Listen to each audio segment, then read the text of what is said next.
یہ بھی الحمدللہ ثم الحمدللہ محمدُر رسولullah صلی اللہ علیہ وسلم کی پیدائش کا مہینہ چل رہا ہے، ماہ ربیع الاول چل رہا ہے۔ اس مہینے کے اندر ہمارے محبوب پیغمبر حضرت محمد الرسول اللہ صلی اللہ علیہ وسلم کی پیدائش ہوئی ہے اس مہینے کے اندر۔ اور یہ مہینہ بڑا عظیم ہے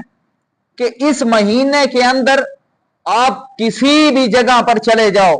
کافروں کے علاقے میں جاؤ، جس مرضی علاقے میں جاؤ، تمہیں نبی کریم کے اخلاق کے تذکرے ملیں گے، تمہیں نبی کریم کے ذکر کے تذکرے ملیں گے۔ لوگ ہر طرف نبی علیہ السلام کا ذکر، نبی علیہ السلام کو یاد کر رہے ہیں، ان کا نام لے رہے ہیں، لوگوں کو بتا رہے ہیں یار وہ اخلاق کا بڑا اعلی درجے پر تھا، اس کا اخلاق بڑا زیادہ تھا، وہ اچھا آدمی تھا، وہ بڑا سچا تھا، وہ واقعی نبی لگتا تھا۔ اس طرح کی باتیں تمہیں سننے میں ملیں گی۔ 1500 سال گزر چکے ہیں، کتنے؟ 1500 سال گزر چکے ہیں، اس کے باوجود بھی اس شخصیت کے تذکرے سنو۔ کافر بھی اس کے تذکرے اچھے کر رہے ہیں، مسلمان بھی اس کے تذکرے کر رہے ہیں، اللہ کا قرآن بھی اس کے تذکرے کر رہا ہے، حدیثیں بھی اس کے تذکرے کر رہی ہیں،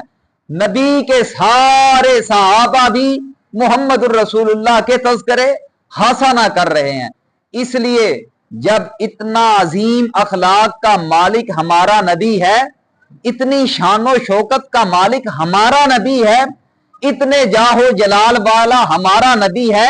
اتنے جمال والا ہمارا نبی ہے، تو پھر ہمارے لیے بھی حق بنتا ہے کہ ہم اس کی سنت کے مطابق زندگی گزاریں۔ ہمارے لیے بھی حق بنتا ہے